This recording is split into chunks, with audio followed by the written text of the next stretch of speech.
It's nice to finally meet you. Yes, yes. Nice to finally meet you as well.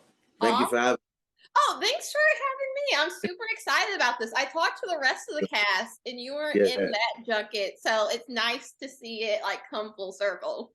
yes, yes, yes. And episode 2 is out now too. I've seen up till 3 and I can see the rest, but I didn't want to like watch all of it and like, oh, I can't post this until Yeah, like yeah. Yeah. You guys got to see the first three. That's good. That's good. Yes, yes. Good. So how we meet your character Uh-huh. is in like a very Frank Lucas American gangster type way that they're just at this basketball game and he just shoots this guy point blank. How was it like when you read that script, what was your reaction? Well, when I first read it, I was coming into rehearsal with Meech. So I didn't get the script until came into rehearsal. And I was like, oh, I didn't know it was this deep. And I was like, man, this is heavy right here. Y'all got me doing my lines like this, you know what I'm saying? And I just got the script. But I saw how heavy the character was. I was like, okay, I need to put in some serious work. So I was shocked at how big this character developed from season one. How did you go about creating K-9? Well, what it was initially, I called my coach Sheik from Sheik Studios, and we started working on it and started doing research on the Detroit gang. So, Young Boys Incorporated was one of the ones that I really studied. They was one of the big drug cartels back in Detroit. Um, so that's initially how it started, and eventually I got information on my second rehearsal from the executive producer Heather on K-9 Dog is his real name. So I really got the info on him. So what me and my coach was working on was aligned with what Dog was about. So I was able to get all that information and then was able to dive in, listening to DMX every day. That helped put me in the mood because what DMX was rapping about, really Dog was living his life, you know. And yeah, that's how I was able to develop K-9.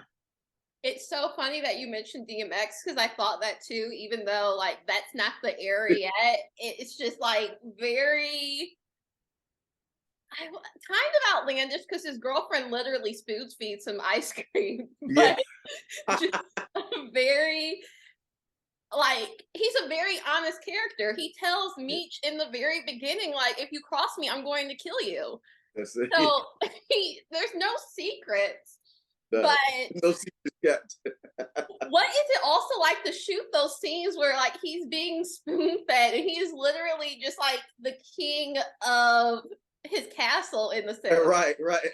Well, here's the thing. Like initially, I didn't want that to be done, and I sort of visioned that they wanted with it because I was like, that it almost would be a little, too cheesy in a sense to do that. But then you kind of think about back in the era where the women would feed the king grapes and stuff like that. So I kind of felt okay, maybe a statue, maybe it makes sense. But to me as an actor, it needed to make sense, not just me getting spoon fed. So I was like, all right, let's do it. And you know, once I was able to really cement that thought process, I was like, okay, it works. It works for this character. It works. It does because it's not, it's kind of like when you're watching it, you're like, okay, what's going on?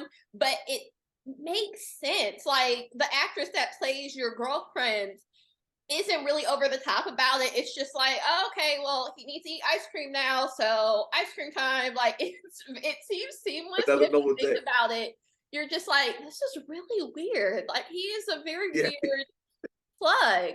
But it's yeah, funny like in the street life, I feel like a lot of times, especially in these shows, like the greatest danger is kind of like your opponent or whatever.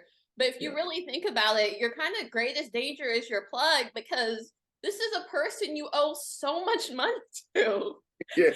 And like you're very much beholden to him. How is it like to come into the show that was already established in season 1 and already had the threat of Lamar and Woody Harris, which was the original plug, and you're coming in and you're a completely new type of character and type of threat that Meech probably doesn't even realize yet, at least in the first two Right. episodes. Hmm. Well, I think coming into it, I felt everybody, well, the whole cast and the crew knew the impact of K-9 in this season, and it was just a matter of me being believable, for them that I can do it. And I think what it was from the table read, So once I got with my coach and we was ready, 50 Cent at the table, I was like, I ain't trying to get fired. I didn't bring it. So from the table read, I brought a strong read to where everybody from the cast, crew, from stars, everybody's like, oh, this dude's gonna bring it this season. So I never looked at the comparisons between Pat and Lamar. Me coming in, I knew I was gonna bring something different. I also felt, in a sense, even though it's a real character, K-9 is a little bit of a mix of Pat and Lamar at the same time. Mm-hmm. The crazy like Lamar, but the boss like Pat.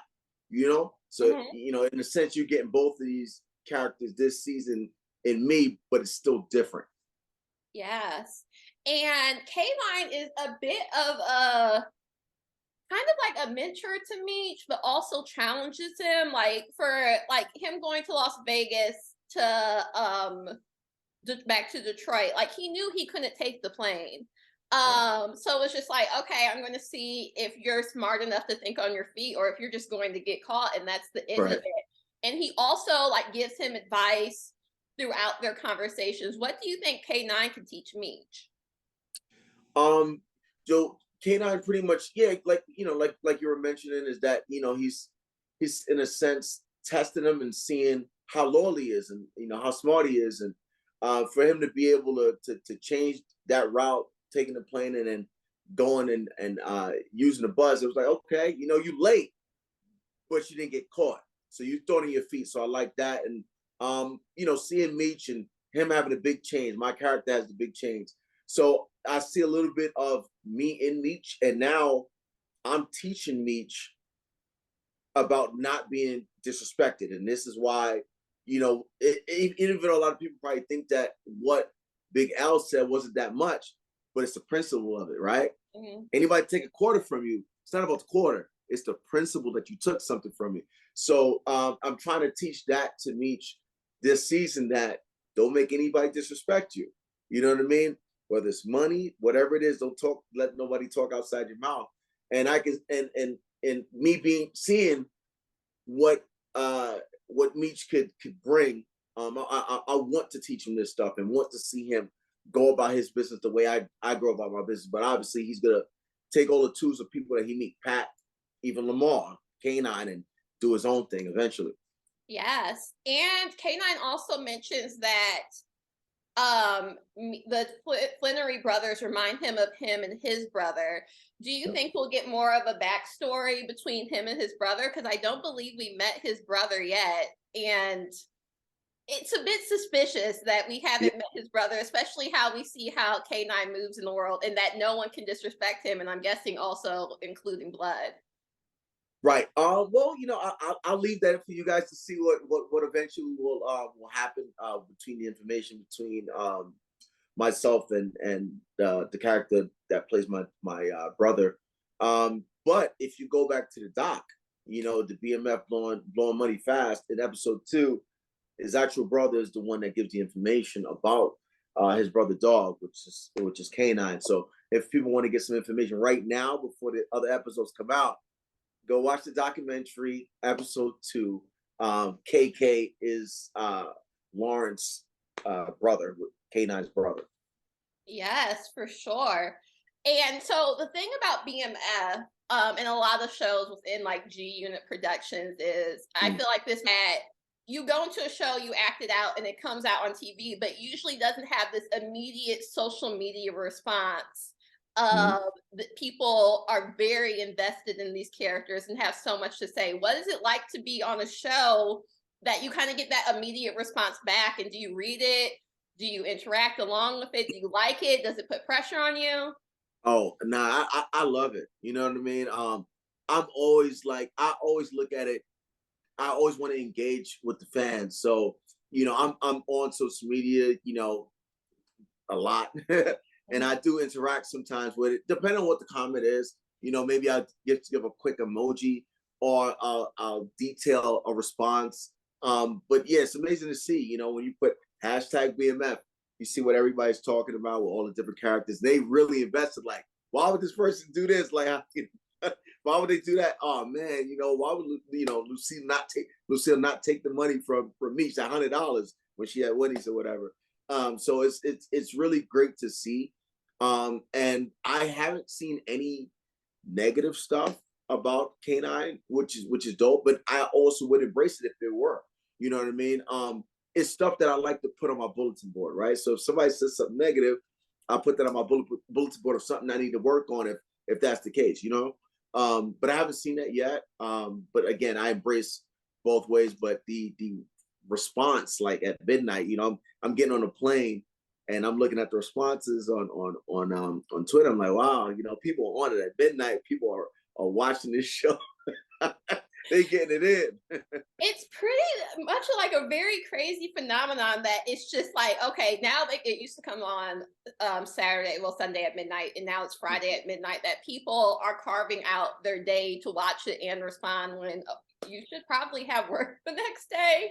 It's pretty, but it really just shows how people are invested in the show and the story, and especially about Black art. How's it like as a Black actor to be able to be part of a show with a majority Black cast, a Black creator, and based on the lives of Black people? Mm-hmm. Well, I like us. I like to be a part of us telling Black story making. And again, we don't glorify selling drugs, but I tell people anything that you want to do in life, you pretty much kind of do what you got to do to get there. You know what I mean? And I think that's what happens with Meech and Terry. They were having hard times, and what they ended up doing is start selling drugs to be able to help out just not their immediate family, but help out other people. They helped out Jalen Rose. I mean, help people get through school. So yeah, I said it to say in telling these Black stories is just telling the truth of things that go on in our neighborhood, and to be able to put that on TV and kind of, in a sense, let's spin it, And for me, being a Black actor, lend other people that's not even actors to be able to see you can pursue your dream.